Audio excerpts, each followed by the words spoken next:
What's going on, guys? Welcome back to another episode of the Corner Office, where Ruhan and I sit down with Philadelphia's leading entrepreneurs and executives. Today is an extremely special episode. We're here at Saxbys headquarters. We're going to sit down with the CEO of Saxbys, the man himself, Nick Bear. Matt's going to have his first cup of coffee ever. What more do you need to know? Watch this episode.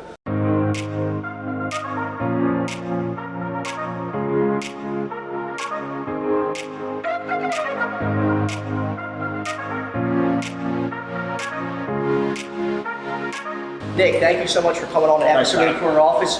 Ruhan and I have been pumped up for this episode for a really long time now. Thank you for inviting us to your office space in downtown Philadelphia. This is awesome. Now, Nick, you're a big deal in the city of Philadelphia, especially within the business community. Everyone knows Nick Bear, and everybody in Philadelphia knows Saxbys Coffee. That's not why I've been most excited about today. I'm most excited about today because I have never had a cup of coffee, and that's about to change right now. Yeah. Yes, it is. You guys at home might find it impossible to believe that a guy as hyper as Matt Macnamara isn't functioning off some kind of stimulant. But it's true, and he's about to have his first cup of coffee ever right now. Nick, what kind of coffee are we drinking? And you're going to drink a really, really good one, too. Okay. So I think most times you would think that if someone's going to have their first cup of coffee, you'd be giving them a drip coffee. But I thought the best way to be able to do it, despite the fact that it's December and it's about 20 degrees outside, I thought the best way to be able to get Matt into the coffee business is with our cold brew. Okay. So our cold brew is 3 different beans, South American, Central American, and African bean, all picked, like literally we go to the individual farms around the world, buy the coffee directly from the grower, pay above market for it. But my coffee team is so talented that they pick these beans, they couple them all individually, understand their taste preferences, and then sort of bring them together here in Point Breeze in Philadelphia, roast it, we cup it again, we find the right way to be able to blend it to be able to come out this way. So this coffee, it's roasted down, 3 different coffees come together, roasted down in Point Breeze. We then bring it into our cafes. It's ground a very particular way, and then we steep it in cold water, cold filtered water for 14 hours overnight. Wow. And so the drip that essentially comes out of that is what you guys are now going to drink. It takes a long time to make something this good, right? Unbelievable how much time and effort goes into that. It's really, really amazing. So give it your first sip, Matt. Guys, it's the best coffee I think I've ever had. Seriously. Now, one great cup of coffee is not going to convert me into an avid coffee drinker. Why would someone like me who doesn't drink coffee stop in and hang out with Saxbys? Yeah, I mean, look, our business is a complicated one. It seems great that it's like, oh, you just serve cups of coffee and you have to have some nice chairs. There's a lot that goes into it. I think that there's sort of the continuum of 3 things that are really important, and they're probably of equal importance. One of which is real estate.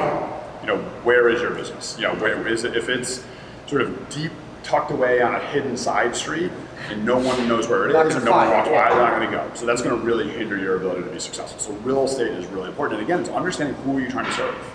If you're trying to serve the 65 and up crowd, that's different real estate than if you're trying to serve the 18 to 35 crowd. So understand who you think that your brand and your product is going to attract. So real estate is 1, product is 2. Like what are you serving? And so our menu today is drastically different than 10 years ago. We used to not serve food. Now about 30% of our revenue comes off of food. We used to not serve cold coffee. Now it's more cold, right? Now it's more cold than it is hot. Like it's amazing how much things have changed. Like matcha, we didn't have matcha a year ago. Matcha is almost 8% of our sales. It's a Japanese green tea. So it's like understanding who your consumer is and constantly trying to innovate and give them the product that they want. And then the third, and I would argue oftentimes is the most important, is the people side. Absolutely. We're in the quintessential people business. So many things have gone the way of technology. You can outsource so many things to technology, but people are doubling down on their places like restaurants and coffee shops where you can go be around people. You're not going to go and get your news by necessarily sitting around a table with people, but if you want to get the energy from other human beings, which is what we're hardwired to get. We're hardwired to be around each other and talk and communicate. Coffee shops, particularly Saxbys, are built to be able to give great human experience. Jolt of energy, though. I've heard you say that in other interviews. It's not like you're going to come to a Saxbys, put your head down and do quiet work, right? There's music playing. My last meeting last night was with our head of design at Saxbys, and she's like really, really talented. She used to work at Soul Cycle and The Wing and some really cool places. And she's amazing, really cool. She does design really well. And the thing that we talk a lot about is people don't come into Saxbys to get sad or to sort of like wind down. They come in to get a jolt. They come in to get a vibe and an energy, and it comes with real estate. So when you walk in, is it bright? Is it vibrant? Is it clean? Is it a place that you want to hang out in? The second side is the people side. If our people are sort of sad and weepy, or the music is really sad and weepy, we're not doing what we're supposed to be doing. They're coming in there to get a jolt. And then make sure you give them a product that is like, man, I can't wait to have that again today, or I can't wait to have that tomorrow, I can't wait to bring my friends here as well. Like, it's those three things, which is simple, and it's that it's three things, but they're really hard to execute sort of together. But I think it's it's in equal parts each of those three things. But there's, I would say, probably nearly 50% of the site, like our sales, are non-caffeinated items. Whether it's sandwiches or whether it's smoothies, like there's a lot of things that we sell that are not caffeinated. But if people like to be in cool environments with people who are happy and excited about what they're doing, and excited about who they're around, that's who Saxbys is for. Got it. Now, here on the corner office, we love to put our CEOs to the test with hypothetical scenarios. All right. This scenario is pretty good for Matt and I. So in this scenario, Matt and I are two of the wealthiest bankers in Europe. And we're in Philadelphia. I thought you guys were. I thought that's what you told me. Well, Matt's dressed like a very you wealthy got the banker tie on, today. so you're more dressed like it. Yeah. So in this scenario, Nick, we're here visiting from the Netherlands. Yep. And we're speaking to you because we want you to come to the Netherlands and open up the first international franchise of Saxbys Coffee. Yep. Talk to us a little bit about your mindset going into international expansion and how you would handle that challenge. Yeah, so I think that it's great to be in the presence of two wealthy European bankers, first and foremost. But I think for us, again, you guys had mentioned me before, like, why would you come to a Saxbys if it's not just about product? And so I think the same thing plays whether you're in Philadelphia or whether you're in Amsterdam or any city around the world. So I think we are definitely interested in being able to grow Saxbys one day. We think that what we stand for, what we believe in, travels well. As I like to say, taste of product is a very subjective thing. We think we have the best coffee in the market, but some people are going to prefer a different brand because the taste of product, whether it's scotch or beer or coffee, is going to be subjective. What's not subjective, what we hang our hat on, is what we call hospitality.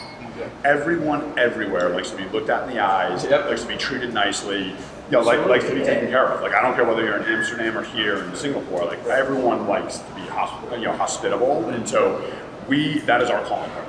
We hire people based on these core values, and we encourage them, like, you might screw up a coffee, but we never screw up the human experience. Now, Nick, our favorite part of the show, our guest provides a question of the day, and our audience will answer the question in the comments below. So what's your question of the day? Oh, man. A lot of different ways I could go with this, but I would say, it's the holiday season right now. So outside of giving a gift, what are you going to do to put a smile on your face between now and next year? Great question. Great question. Nick, thank you so much for coming on the episode of the Corner Office. Thanks for having me. You didn't disappoint. The coffee certainly didn't disappoint. Guys, if there's a CEO, entrepreneur, executive, startup founder that you want to get on the Corner Office, let Ruhan and I know in the comment section below. We'll make it happen. Look out for videos every Wednesday. Like and subscribe.